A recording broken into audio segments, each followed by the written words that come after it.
Welcome to the Outfield edition of the BravesKast season preview. We are talking about MVP, MVP runner-up, question mark, and a potential all-star. How you doing, Cole? I'm feeling, well, if I'm going to be honest, I haven't really had the best week, but I've been looking forward to this episode. There is no better cure for mental well-being or mental health issues than getting to talk about Ronald Acuña Jr. Actually, I have a friend who is going to clinical psychology school, and they've actually been experimenting with battling depression by just talking about Ronald Acuña Jr. So this is some cutting edge stuff here, but I think it works. I guess we'll see. We'll find out by the end of the episode. I will take a temperature test, a mental temperature test, and feeling just better. Just as soon as I saw your face pop up and I saw those famous red circles on Baseball Savant, I instantly felt better. Yeah, I think, going into January, early February, I was really starting to feel like, man, what's the point of this? What's the point of what we do, of life? And then spring training started. I started seeing the familiar faces walk into spring training. And man, I'm pumped. So we have three players we're talking about today. We're going to go left field, center field, right field. Yeah, we're just Left talking about field the might be- starters. Yeah, Just we'll some have a housekeeping. bench episode. Yeah, bench, and then Marcell Ozuna on the bench in depth episode. So If just the starters here. if Marcell Ozuna, we should have a bet going. I don't care which way on the bet I am, but there needs to be something like if Marcell Ozuna plays an inning in the outfield, we'll buy each other. One of the people will buy a pizza for the other. I'll keep track of it. Let's do it. I will. Yeah, let's do that. I'll just find the nearest Pizza Hut to where you are, and then you find the nearest Pizza Hut to where I am. I mean, there's a Papa John's right next to my apartment And then building. we could live stream us watching the Braves and then eating each other's Pizza Hut order. Yeah, let's do that because I think there's no chance that Ozuna plays. There's a higher chance he plays first base than he does outfield. Much at higher this point. chance he plays first base. Yeah. So he is not in this episode Hey, at all. remember, folks, he was a Gold Glover in center field at one point. So, And he was the opening day left fielder last year. if you ever think that people can't change, they can, mostly for the worse, but they can change.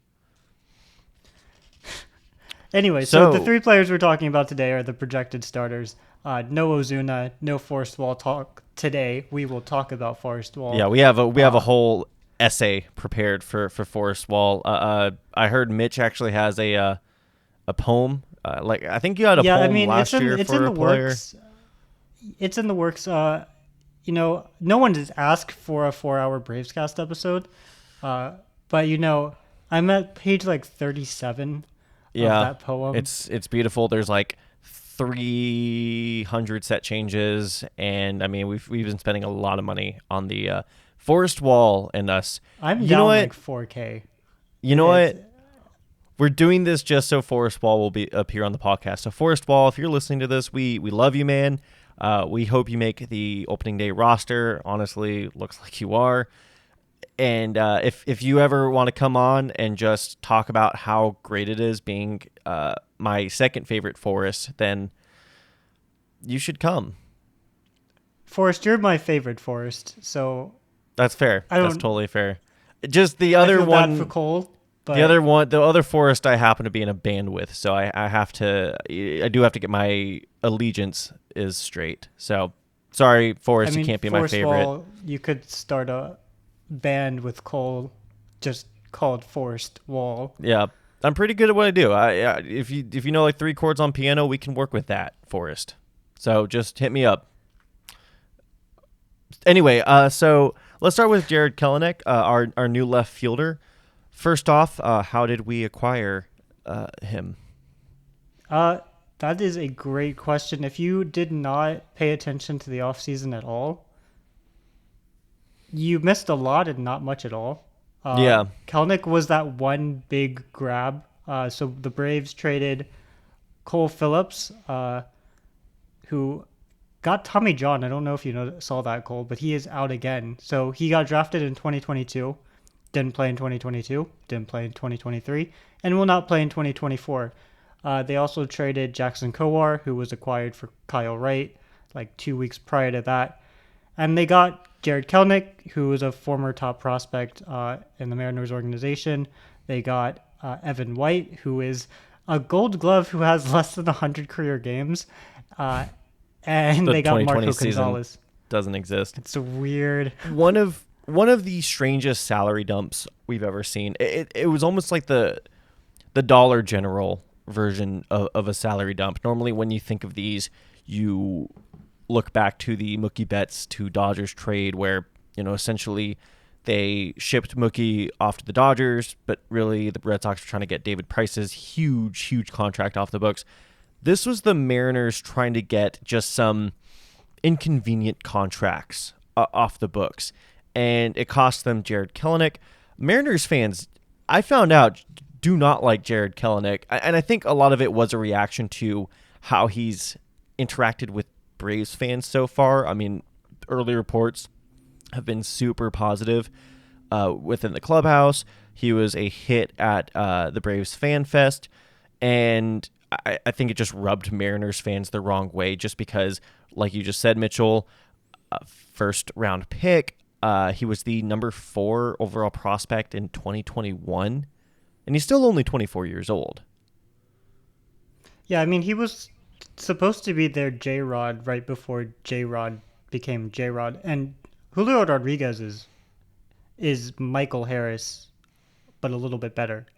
And I'm really high on Michael Harris. We'll get into that a little bit later. Kelenic was supposed to be that. Yeah. And he came up in 2021 and was not that at all. He tried again in 2022 and was pretty much just as bad. I don't have the numbers in front of me, but they were He was pretty like bad. 190 Yeah. batting average, 360 slugging. They were ugly numbers. And then last year, it looked like it had finally clicked for him. And if you had told me, I don't know, April 30th last year, that the Mariners would be trading Jared Kelenic in, what was that, 9 months from then, I would have been like, no way. They finally got what they expected from Kelenic. He had the OPS over 1,000 at the end of that month. He was hitting home runs. He was hitting for a high average too. And then it kind of cratered. Cole has the numbers. He did, just full transparency, much more prep than I did for this episode. I thought I had, and then I looked and I hadn't. But he had my Jared Kelenic prep. I am so proud of this, just for behind the scenes. So for every player that we're covering through this, I have sort of just like a outlook or a guideline, what went right, what went wrong, what to look for in 2024, fun facts. So my Jared Kelenic, what went right? I'm sorry. I have to toot my own horn for a second. I have his 2023 spray chart, and then I have it zoomed in on the home run he hit in Chicago, which is actually funny. I was just listening to an interview with him and then the new Braves on-field reporter, and they were talking about it. And Jared Kelenic was like, "Yeah, I'm going to think about that swing for the rest of my life." I mean, it's one of those things where you're like, how much do players like really think about their past performances or certain homers they hit or certain strikeouts?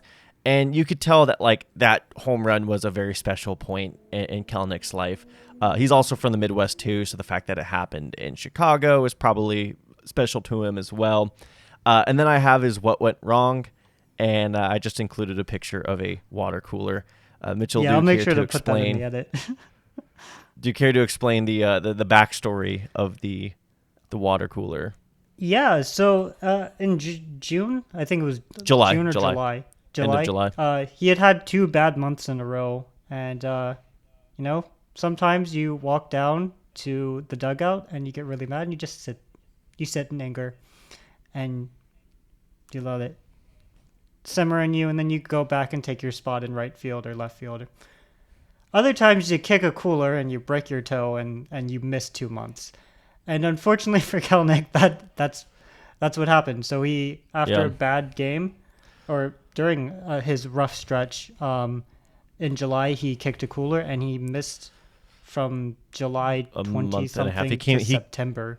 He came back middle of September. I wanted to bring this up just because, Braves fans who are getting to know Jared Kelenic, like you should know every side of a person, both the good and the bad. But I also do just want to give a bit of a disclaimer that he was on the Mariners. I don't know if you remember last year, but the Mariners were kind of a messy team, low key, a very messy team. You had players like George Kirby and big dumper Cal Raleigh, basically sort of throwing the franchise under the bus. It seemed like a frustrating team to play for around that time.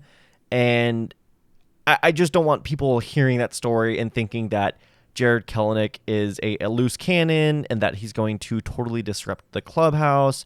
I think it was more a product of the environment that he was in. But I will say at the same time, he does provide I'm going to call it the trio of fury that Alex Anthopoulos brought in during the offseason.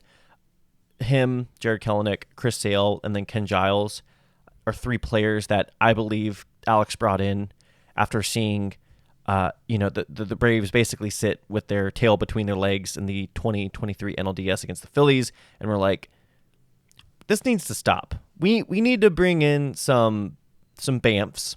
If you don't know that term, that acronym, look it up. I'm not going to say it. We need to bring in some BAMFs, some wild cards. Some can be perceived as loose cannons to really come in and rile up the clubhouse. Where if a story comes out that a shortstop was talking smack about the other team, that when that story comes out, instead of all the Braves players going, we didn't mean to say that, they're like, no, we did mean to say that because we're those guys. I don't know if you remember a certain French Canadian player from 2021. We like to call him Jock Peterson. Brought some of that energy and led to a World Series title. So all of this to say that don't look at the Jared Kelenic kicking an ice cooler and that being looked down upon.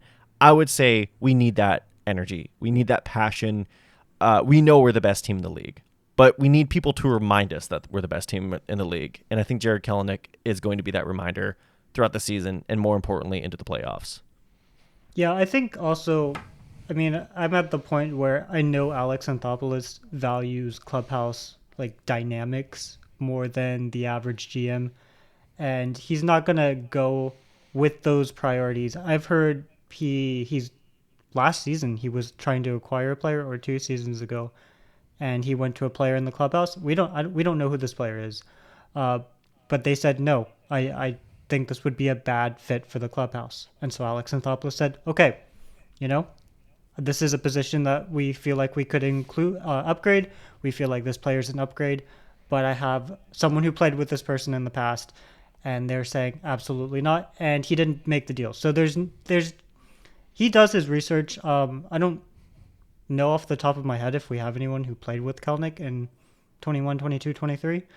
Um, but yeah, no one's coming to mind. But I know for a fact that Alex Anthopoulos would have done his research on Kelnick, and people, major league players know major leaguers, even if they never play with each other on the field.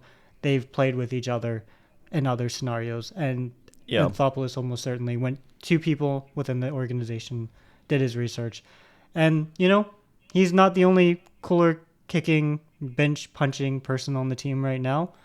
Uh, Huascar, is still on the team, and Yeah. I don't really see an issue with it. I think Cole's absolutely right. Braves need someone with some attitude. Guys like Chris Sale, when we'll talk about starting, Chris Sale is known for being a great teammate, but he does bring the fire, and I think having someone like Kelnick who has that fire in him it's a positive for the team. What we don't So know Oh, go I ahead. think I think we're going. I think we're going to the same place right now. I was just gonna say what we don't know is how good Kelnick is gonna be. You have a Yep. tale of two. I wouldn't even call it a tale of two halves. You have this excellent April, decent May, and then just a cliff dive. Cole has it here. 982 OPS in April. This is uh, MVP candidate, all star in the outfield. And then after that, it was a 670 OPS. And we're talking about a guy that, probably shouldn't be getting starts. Yeah. It's really tough for me as a fan to kind of figure out where Kelnick is going to fall in Yeah. production So levels. I have a few points to make. One was just before we started filming, I was trying to look at precedents for Kellenick's case of a player who was ranked top 10 at one point, which if you're ranked in the top 10 of MLB.com's prospect list, unless you're like a pitcher who blows his UCL, you're at least going to be like a valuable major leaguer for a few years. And, arguably, Kelenic put up 2.0 R-WAR last year. He was not awful, but a lot of that was fueled by April, as Mitchell just said. But I was trying to find a player who was in a similar position where, top 10 prospect, voted by MLB.com, and then just couldn't really cut it on a team, and then gets traded, and then becomes, at least realizes some of his potential. And honestly, at least, and this wasn't super scientific, I was just scrolling through MLB.com, looking at their top 10 prospects, seeing if there was any names that just came to mind. Yeah, there's not really much of a precedent for it, except for one player. Mitchell's favorite player of all time. He's called me at like 3 o'clock in the morning, just professing his love for this player. Will Myers, of all people. He was a top 10 prospect while with the Rays, just couldn't really cut it on them, was traded to the Padres, and then became, okay. He wasn't bad. He wasn't great. But, he realized some of that potential. And yeah, that's the only comparison I could find. Everybody else sort of just kind of played into who they were going to be with their original team. My other point I want to make, and this is something we've noticed Alex Anthopoulos do when it came to trading for guys like Sean Murphy and Matt Olson, specifically with the Oakland Coliseum and Oakland. T-Mobile Park has a rolling park factor of 90 for lefties. That was the lowest in all of baseball last year. And he sucked at T-Mobile. I mean, he had a 700 OPS. On the road, it was a 795, so it's not like the most drastic difference ever. But just before we were filming, I was watching some clips, looking at his spray chart. I was like, yeah, like some of these should have been at least doubles. I mean, some of these would have been off the brick wall and right at Truist. So that is something to look out for. Just, not just changing environment as in, maybe the southern air, he's able to breathe it a little bit better than that cold, crisp, northwestern air, but also just ball being able to travel farther and just being able to put up better numbers in a park more suited for his swing profile. Yeah, I think working with. Oh my God, I'm Did you like the blanking Will on our hitting Myers coach. comparison, by the way? Yeah, I don't think listeners and viewers are gonna get it, but I am. We both Cole and I contributed to a video for a friend, and that's baseball, excellent baseball YouTuber, and I got the short end of the stick. I wanted to do d'Arnaud. Cole got to do Travis d'Arnaud, and Jake and that's baseball said do Will Myers, and I was like, oh my God. And Will Myers might just be one of the most mid players to ever, and I use mid in the truest sense, like middling, just average player of all time. He is very boring, but he was a decent MLB player, and for most people that kind of is an accomplishment. And for For Will Myers, it's a bit of a disappointment, but he was decent. And if Kelnick is Will Myers, that's great for this team. Yeah. Uh, what was he, like a 110 WRC plus player? That plays in the Yeah. nine hole. Yeah. Like that absolutely plays in the nine hole. Man, there's we're talking about lineup position too. There's so much to discuss with Jared Kelenic here, because that was another topic I was going to bring up. Is that you said how he was supposed to be the J Rod before J Rod in Seattle, and now he comes to Atlanta, and the pressure is totally off. There's not that expectation, and you think about it, especially a player coming through a system and the way that he was acquired. They traded Robinson Cano and Edwin Diaz for him, where players have their process and how they go about the performance, and yeah, something obviously just didn't align with how Kelenic viewed himself and how the Seattle team, franchise, market, media saw him, and it just never clicked. And now he gets not only a fresh start, but a fresh start on a team that's established and doesn't need him to be their savior the same way that he was in Seattle. Yeah, it's this fresh idea of a fresh start though that like it's making my brain do two things. The optimistic in me is like, oh, with this fresh start, without all of this pressure, we'll see Kelnick become that player that the prospect rating suggested he would be. We're going to see 125 WRC plus. We're going to see 30 homers, 20 steals, slightly above average defense. An all-star or two when he's with the Braves, or And three. it's not just Braves fans or you or other Braves fans. I mean, everybody is it's sort of a I wouldn't say it's a meme just yet, but I was editing a video for Draftnik Mark, and I mean, it's not a spoiler. I'm pretty sure it already has come out by the time we're recording this, but even he had Jared Kelenic as his breakout player. I think everybody's sort of and we can even get into his strengths versus the Braves hitting philosophy, but it's just sort of a known entity throughout the baseball world right now that Jared Kelenic is breaking out this year. He's going to be this improved player. He's going to finally realize his potential, and I'm going to take the side of somebody who's like, hey, let's hold off a little bit. Let's see what his April looks like, or even if his April is amazing, like let's not overhype ourselves here. And I'm the type of guy that, yeah, if he plays like Will Myers this year, I'm okay with that. It was better than what we got last year in left field. Yeah, I'm kind of with you. The realist in me believes that we'll see Will Myers level of production. I think he'll be slightly better than Eddie Rosario.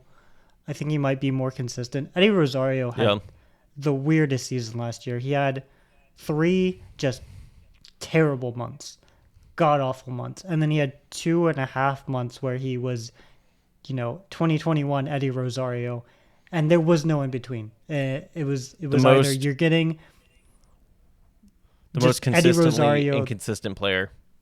Yeah, that's I it. love Eddie.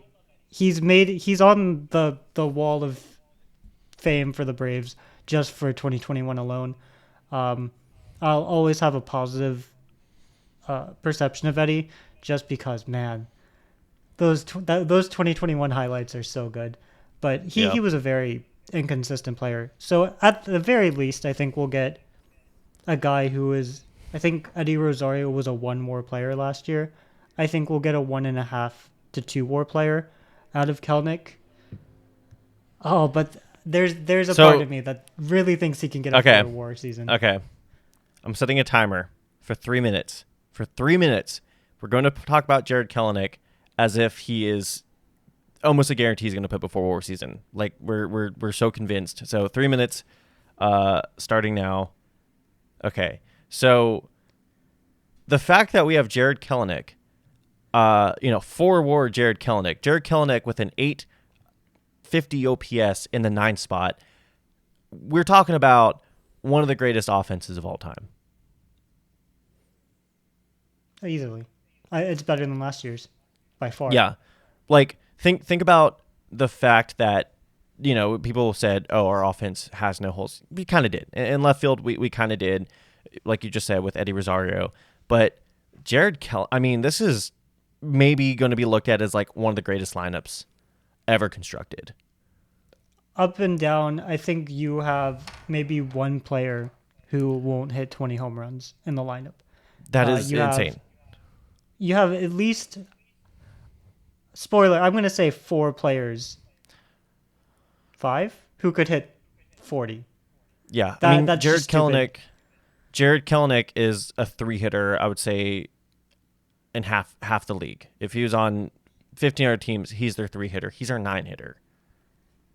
I mean, it's just absolutely insane. Just and the fact that we got him for basically nothing. We got him for a salary dump, and here we are with this hitter who is he's sort of just like a party favor at this point. I mean, he's literally just like hey, you know what? We had a hole in left field. Let's go get one of the best left fielders in the league. Yeah, and the best It's thing insane. about Forward Kelnick is you take Michael Harris II, who was our 9-hole hitter in 2022, 2023. Fantastic hitter, phenomenal player. And then you just move him up in the lineup. So instead of having that hole in the 7-hole or the 6-hole, you now have Michael Harris in that We spot.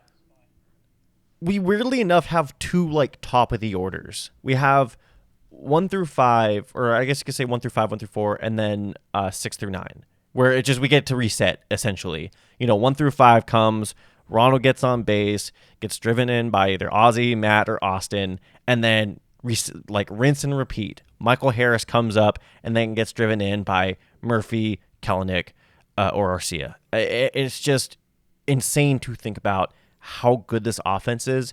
And I mean, it's one of those things. And like I said, I've talked about this idea of like, you go through teams 1 through 3. What's the likelihood you're giving up a run?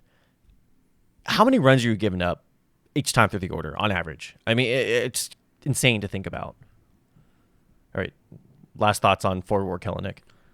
I mean, with Forward Kelnick, last year the Braves had 307 home runs. With Forward Kelnick, we're talking about 330, 340 home runs.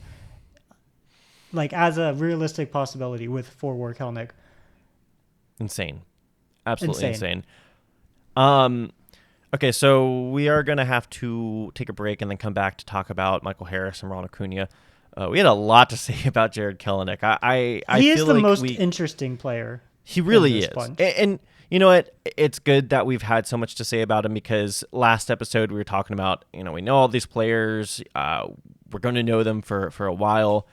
So, really, I would say on the position player side, well, like it's not even it's on the position player side, Kelenic is the only real change that we're experiencing. Everything else is the same, essentially. And he's the biggest wild card. Like, it's He not really like is. the He Braves really had is. a guy last year, like Arcia, who is now a It's mystery. We kind of know who Arcia is. yeah. It's He's it's not not as like good as he we're was last year, but and it's not like we're putting like Adam Duvall in left field or even like Kevin Pillard's. Like, this is a guy that, like, when he's bad, it is bad. It is like almost unwatchable. It's unplayable. You might have to turn the TV off every time he comes to the plate. But when he's good, and this is the real conundrum of the situation, is that we haven't really seen when he's good. We've really just kind of heard about what it could be like. We're talking, like you said, an all-star level player. So, going to be really interesting. Going to be more Mets vengeance too. Travis d'Arnaud had the famous quote this offseason about what team he likes facing the most. The Mets. Clearly shows he has one of Mets his best fans were mad OPSs about against that. them. I'm like, why are you mad about that? He was I would, bad as a Met. well, He yeah, said he was bad I as a get it. Met. And Yeah, now when he plays them, he just is reminded how bad he was as a Met. yeah. I'd be mad. I kind of get it. I think it's the same with Kelenic and Seattle Mariners fans. I understand it. Like, oh, you couldn't do this stuff for us, and now, I mean, obviously, Mariners and Braves are about as far as two teams can be. But it's like, oh, you weren't good with us. Now you're good for a division rival. So I understand why they would get mad about a comment like that. But I love They it. did I give love that him they get mad at those up for comments. Tomas Nito. They Oh were man, like, yeah. oh, How'd that work out for you? let's we've given Darno, And just a couple of handfuls of at bats, but we know Tomas and Nito. Mets fans, you get Francisco Alvarez. So like, come on, it all worked out in the end. God, Francisco Alvarez. Just I know we're kind of off the cuff while we're waiting to go to break, but weird aura as a player. He looks like a used car salesman in like upstate New Jersey. I don't know if you've ever seen. There's a picture of him. I'll send it to you during our break. But I just he's like the oldest looking 24-year-old I've ever seen in my life, He gives me or Alejandro 22-year-old, Kirk however old he is. vibes, but like a little bit light, Lite. I really like Francisco Alvarez. Kind of hate it. But yeah. I Anyway, like his confidence, but we're gonna go on a break. go ahead. I'm gonna talk Michael Harris propaganda, and then we're both gonna go. It's not even propaganda. I don't even know what to call what Ronald Acuña Jr. did last year. Yeah, we're just gonna It's go like- over that. All right, see you guys on the other Yeah. side.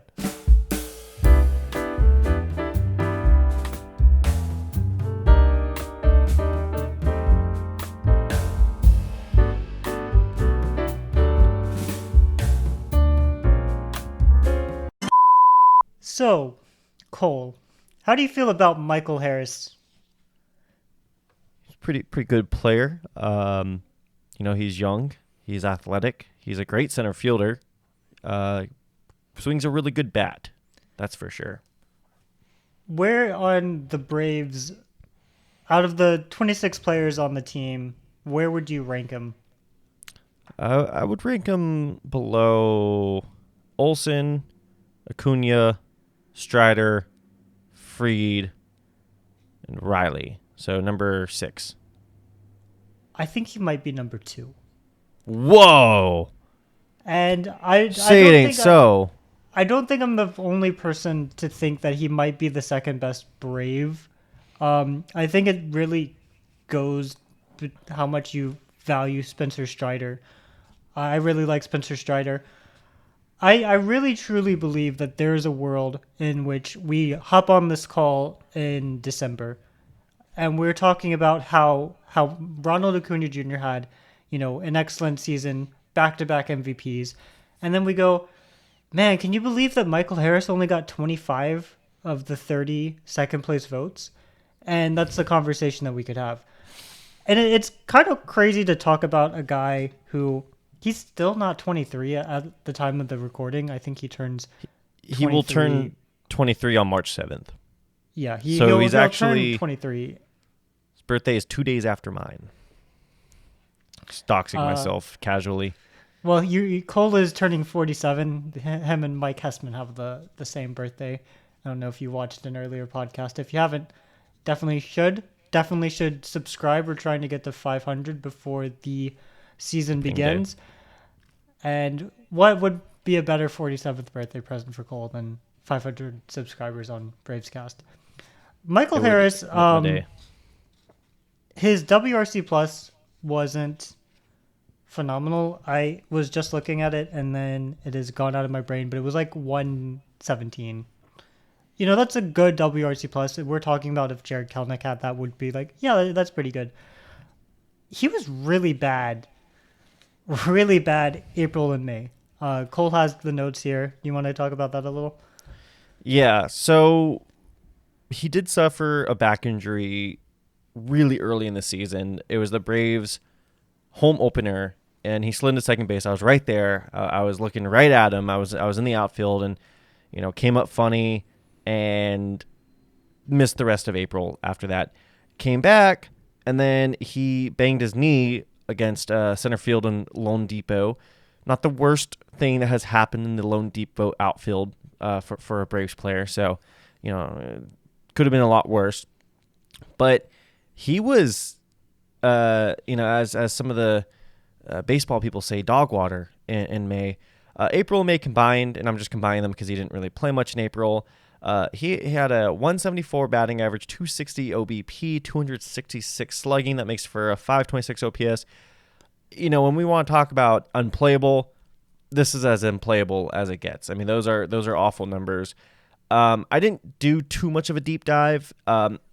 Really, I was looking more when I was just going through StatCast. I was looking more just at May, just because that was the larger sample. His chase rate was actually the lowest out of any month in May, besides April, which, again, April is kind of an anomaly just because really small sample size. But, man, wasn't getting any juice on the ball at all. 87.5. Exit velo, not great. I mean, that's something you expect from a guy like David Fletcher.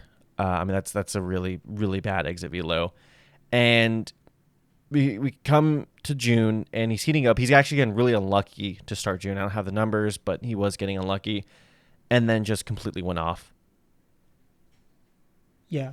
I mean, he had a 130 WRC plus in the second half of the season. Cole and I have different definitions of the second half of the season. I agree fair. with Cole, but the stat pages that I go to don't, and so that is how I refer to them. But after the All-Star break, he had a 130 WRC plus, which is actually worse than his rookie season somehow. But still, 130 WRC plus is phenomenal. A 30% average. If you got that, for context, Freddie Freeman, up until like 2018, that was just kind of his norm, a 130 WRC plus, and then he decided to get better every single year since then. Doesn't make any sense. But, that was the norm for Freddie Freeman from 2012 pretty much until 2018. Just 130, and that was an untradeable start, and he was a first baseman. Yeah, we're talking about a center fielder with some of the best defense in the game. And also, too, I just want to let our audience know that I don't want to put some. I don't want to have June erasure here because June was his best month. I don't have his WRC, but I do have his classic, baseball reference. I have your grandfather's numbers here, and they're pretty good. June 72. June of last year, he had a 372, 388, 617 slash line. That's a 617 slugging for a 1.005 OPS. I mean, he was just awesome in June. Player of the month. And really everything started clicking for him there, and he really didn't look back. Yeah, second half of the season, not as good as his rookie year, but again, just like Mitchell was saying, that's still like an all-star player. I mean, that's still, if your center fielder has a 130 WRC plus for an entire year, he's getting MVP votes. And the thing about Harris, too, is he's not an average center fielder. He's not George Springer in center field. The Astros loved when George Springer played center field for them. He was a good hitting center fielder. Wasn't the best fielder in center field. That is why, on the Blue Jays, he no longer plays center field. Harris is a phenomenal center fielder. And if it wasn't for, I feel so bad, but I forget the guy in Colorado who's just Charlie an Blackmon? absurd. No, the center Brenton fielder, Doyle. Brenton Doyle. who is probably going to rob Money Mike of ever winning a Gold Glove because he's just outstanding and he plays in Colorado, which just gives him the room to be even more outstanding. Yeah. But Harris is a really, really, really good center fielder. And if not for Doyle, he would be winning Gold Gloves. He's also a fantastic base runner. I was watching an interview with Foul Territory today, and they were like, how many stolen bases do you think you can have? And he's like, well, I think at a minimum, 35 would be cool. 35 stolen bases, would have led the league 2 years ago. He also has 30 home run level power, maybe even 40 if he does a few things differently. Hey now. I know, but we're talking about a 30-30 top tier defense center fielder. And I think the biggest difference we have on Michael Harris is his power. I love his hit tool. I don't know if he's going to have 30 homer power. I can see him topping out around the mid-20s, and that's still amazing.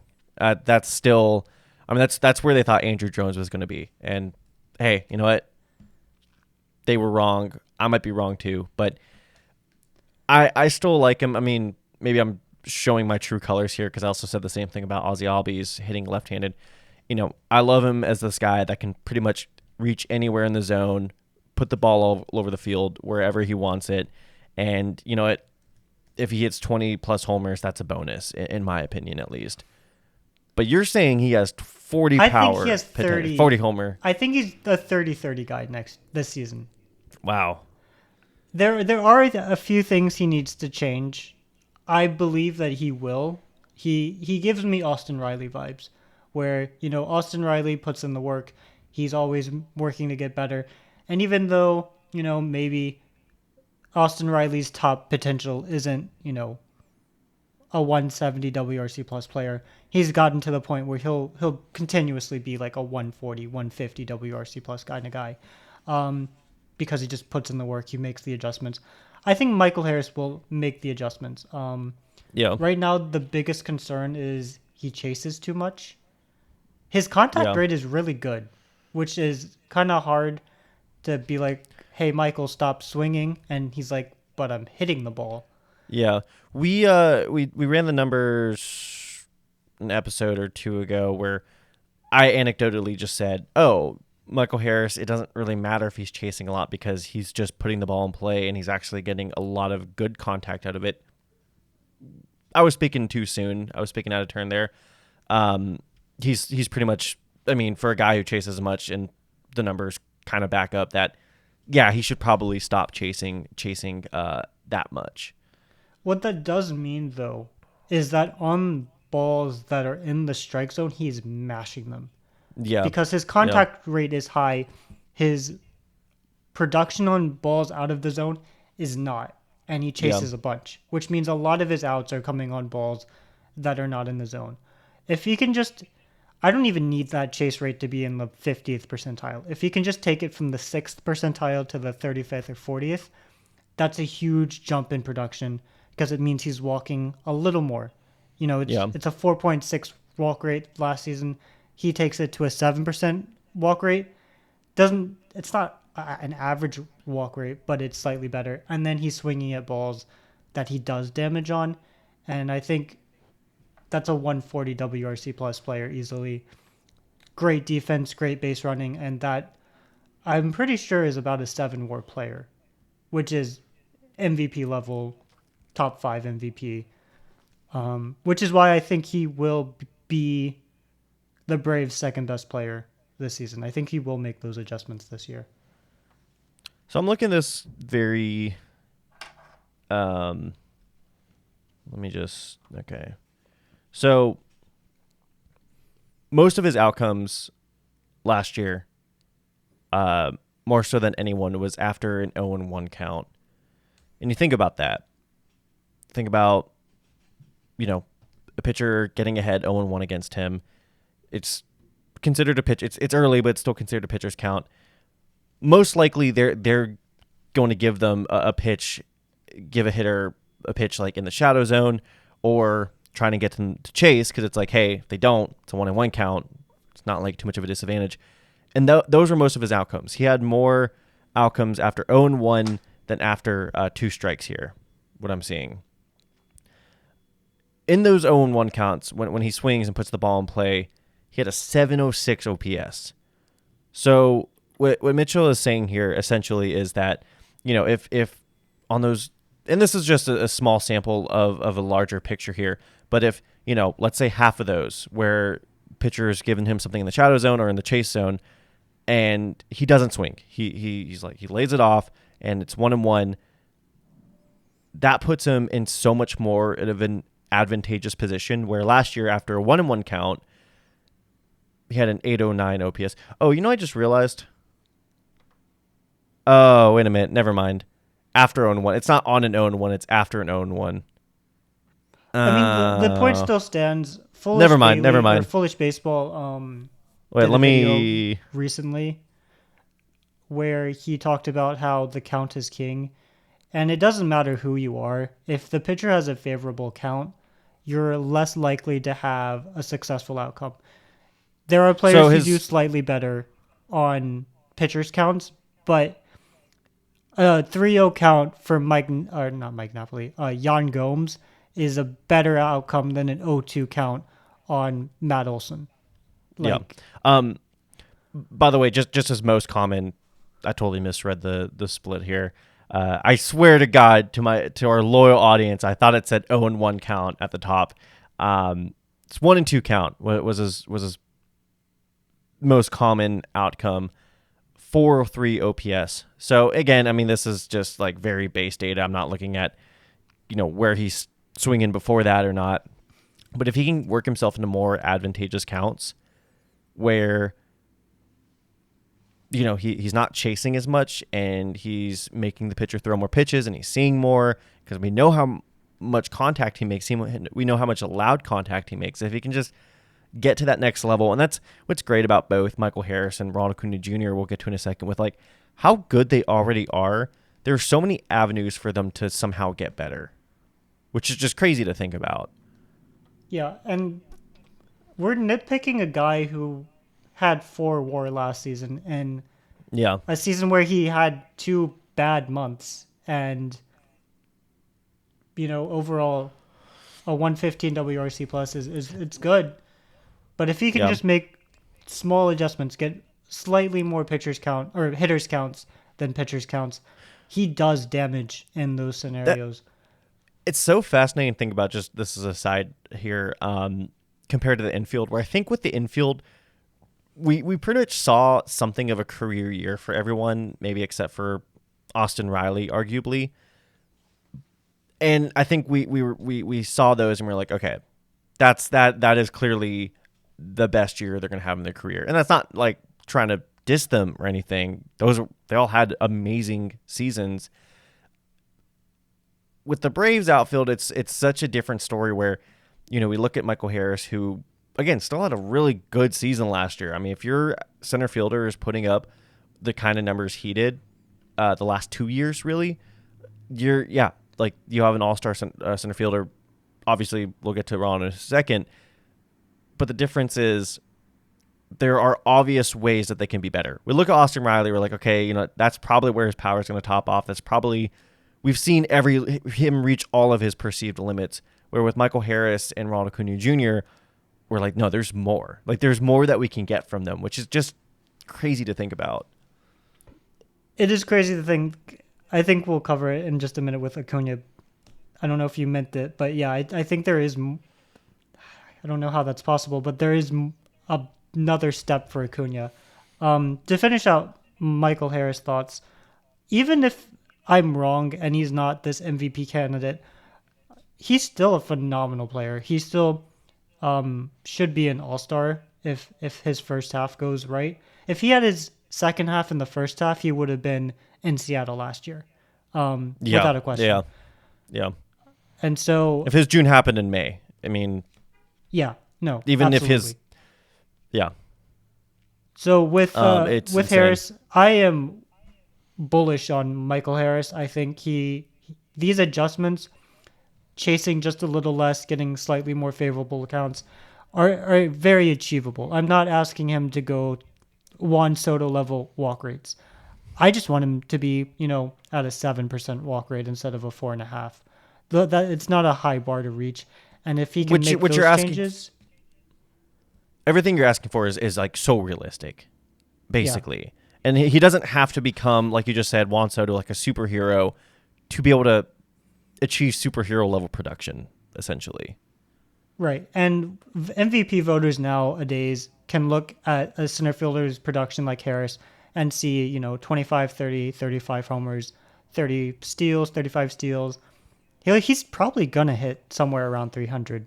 Yeah, He's gonna have gold glove level defense. He's a phenomenal base runner in addition to stolen bases, and all of that cumulatively will get MVP voters' attention. It might not be top 2 like I alluded to at the beginning of this segment, but it's still a fantastic player. before we bring up Ronald, do you want to talk about Money Mike's situational switch hitting? Oh yeah. I don't know if a lot of viewers know this, but Michael Harris was a switch hitter. He was drafted as a switch hitter. He also was a pitcher. He could have been a two-way player. Could you imagine? Yep. Um, he stopped switch hitting, I believe, in 2021 because he was drafted in 2019. I don't think he switched hit that first season, but at the alternate camp in 2020 he was switch hitting, and then in 2021 he went back to just hitting left-handed. Um, there are areas that I believe that would be beneficial for Harris to hit right-handed in. Very, very few scenarios, but there are pitchers like Josh Hader who I don't know how lefties hit him to begin with ever. He just has that arm angle. He has the sweeping motion. He throws really hard. And Michael Harris, even though his hit tool from the right side probably is far less productive than his hit tool from the left side, it might work in his favor just like as a contact measure, as putting the ball in play, getting, on base, where he should hit right-handed. He still takes batting practice right-handed. Um, he every single batting practice I think I've ever seen, he takes like one or two swings right-handed, goes to left-handed. He's kept it in shape. Um, I'm not going to advocate for Harris to go switch hitting full time. I think he'd kind of turn into Cedric Mullins in reverse. But there, I think, are times where he needs to look at that left-handed pitcher and say, I don't have a chance against him lefty. I'm going to swing it three balls in the dirt if I hit lefty here. Let's turn around. Let's hit right-handed.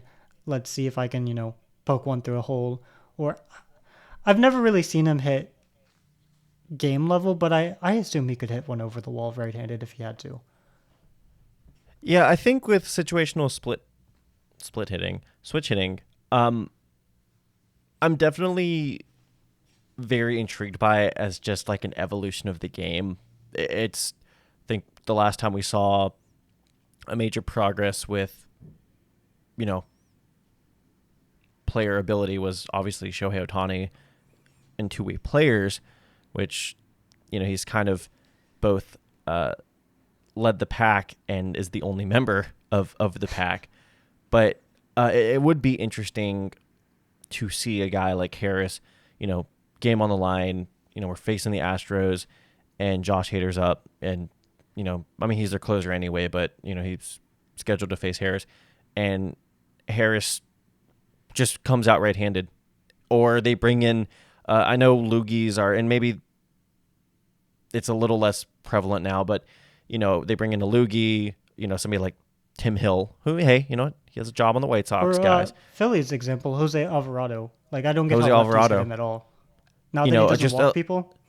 a lefty with a funky delivery, where basically when they're throwing it, the ball is behind or to the right of the hitter's head, a left-handed hitter's head. And yeah, it would be interesting to see Harris just come up, grab the other helmet and hit as a righty. In terms of process and preparation, I just don't know how that would work. Where, most switch hitters, take batting practice from both sides. They're constantly working at it. It just would be so much for him, so much extra prep for him for something he might do. What? 10 times a year.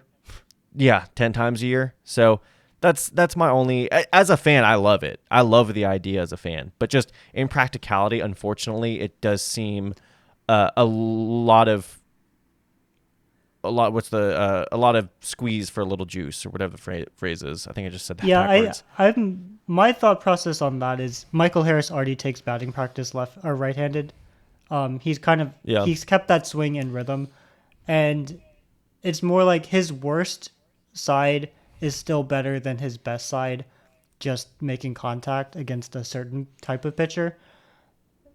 It's not like I believe he'll come up right-handed and hit the game-winning grand slam. It's more about does he have a better opportunity to just hit the ball? Yeah, from one side of the plate, and I or think really just it is see the ball. I mean, see the ball. yeah, I Like mean, yeah. I mean, we should definitely make like a list of pitchers that Michael Harris should hit righty against. Like we just have, like one of those graphics, like, and then we'll have Michael Harris righty bingo or something. Anyway, let's move on to we're saving the best for last. definitely saving the best for last. Jeez. Ronald Acuña Jr. We're probably going to spend the least amount of time talking about him just because it's like it's Ronald Acuña Jr. I mean, but let's focus this because I did allude earlier that Ronald. Let's not let the weight of this get to us. He won the MVP last year, had one of the best seasons we've seen from a Brave in a while. I mean, Ever. just loony numbers. It's one of those where you just look at it and then something else stands out to you. Obviously your eye is caught by the 73 stolen bases. You see that, and then you see, oh, wow, 40 homers. Oh, cool. Wait, the 40-70 club? Oh, I don't think I've ever seen anybody do that before because nobody has done that before. And then you're like, okay, well, he slugged it's 596. I just realized I have terrible eyesight. You're like, oh, well, cool. Oh, wow, 149 runs scored. And then you look at the breakdown, and you're like, you look at the the inputs, what's behind it. You're like, oh my gosh, 11.1 strikeout. Like he didn't strike out a lot. Like he had one of the lowest strikeout rates in the league. He did everything without essentially sacrificing power. Without sacrificing power. I have it here. He was able to put up Aaron Judge's power while also posting Luis Suarez levels of contact rates, which is just this player. He shouldn't exist as a player. I mean, it just defies explanation. But he could be better next year. There is very clear room to improve. Mitchell, do you want to discuss what he can do to have a better 2024? He should stop hitting the ball at fielders. There we go. That's huge. It's the weirdest thing I've ever seen. 596 slugging is fantastic. He underperformed his xWOBA, his expected WOBA. He had the 8th worst luck in all of baseball last year. He had a 596 slugging, and if you go to Baseball Savant and you say, how lucky was Ronald Acuña Jr., and then you sort it, Baseball Savant will go, actually, he was the 8th unluckiest hitter in baseball last year. And they're like, that doesn't make sense. And it's because there were a few times where I was watching a game and he just smoked a line drive right at an outfielder. And you're like, that should have been a double at least. And instead it's an out. Other times he hits, 113 mile an hour ground ball right at the third baseman. And you're like, oh, that could have been a double. Yeah. Other times he hits one to the warning track and you're like, 117 miles an hour. How did that not go over the fence? That's the thing that has sat with me the whole off season is just 8th unluckiest player in baseball. Yeah. And he won the MVP. For those of you who are not Braves fans who are listening, one, thanks for listening this far. It's honestly an honor. And two, you see the numbers. And a lot of baseball fans, there is this discrepancy between what the numbers are and just watching it, the eye test and everything. And as a fan, as just somebody who likes sitting down and unplugging his brain from time to time and just seeing ball go boom or ball go far or ball go hit hard, it seemed that every ball that came off of his bat was a freaking missile.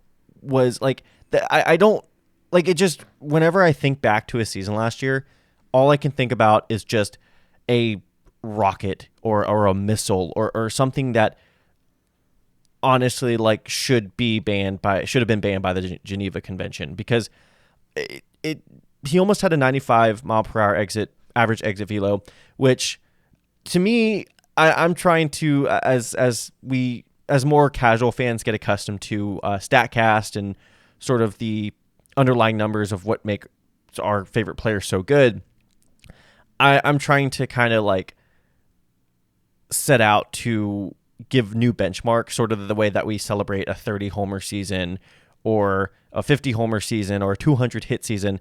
And for me, one of them is the 95 average exit velo season. And Ronald was just below it. He was at like 94.7, I believe.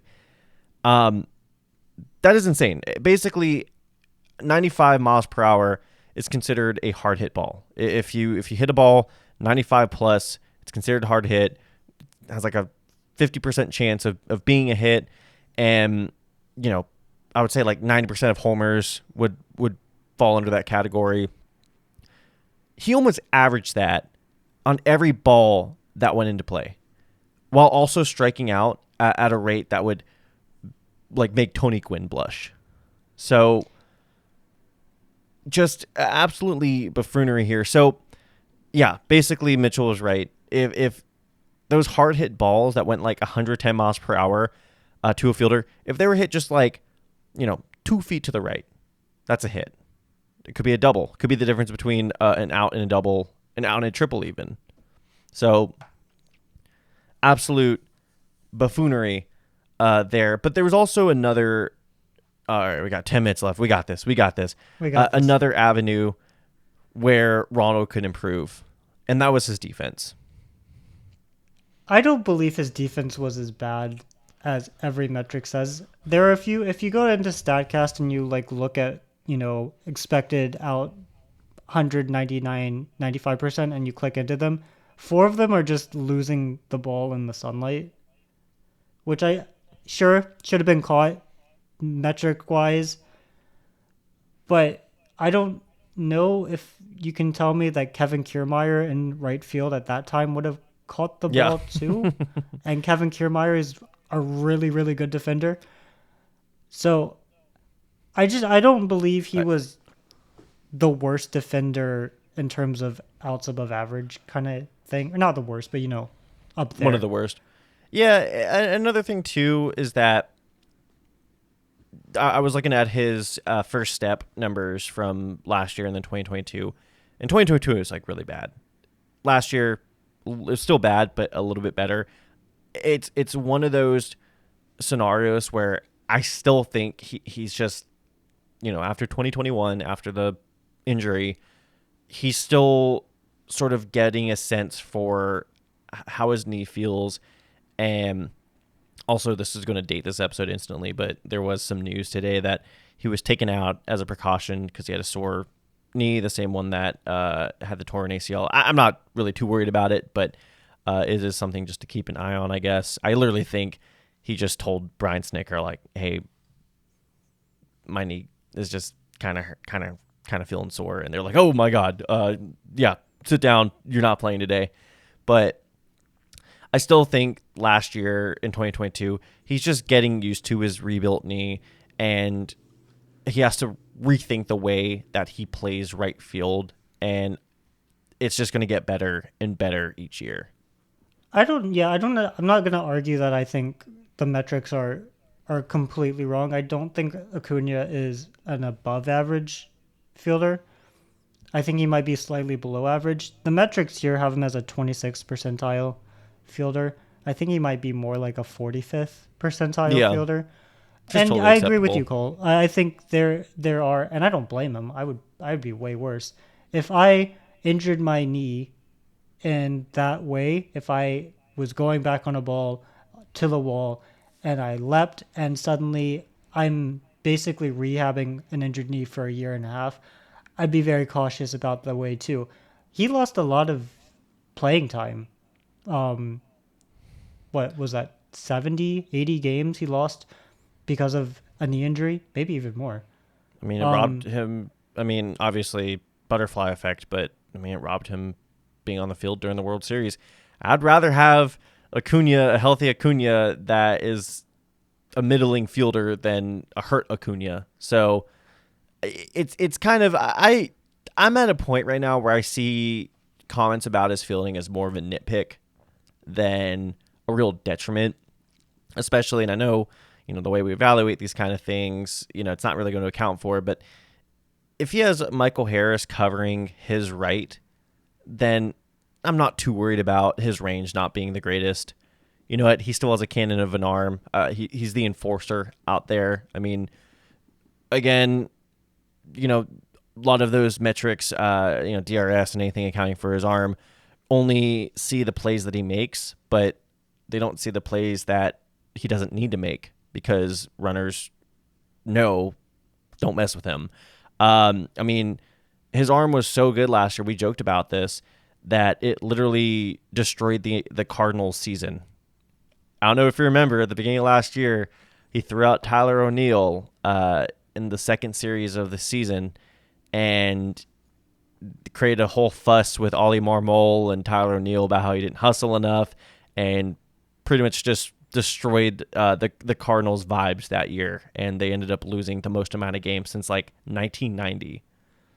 And Tyler O'Neill is no longer a Cardinal, so He is no Ronald Acuña Jr.'s arm ran Tyler O'Neill out of St. Louis. That is how powerful it is. So yeah, I don't really care either that his defense isn't Michael Harris level. Like I really don't. If he suddenly came out of the gate next year and he posted an above average defensive season, I'd be thrilled.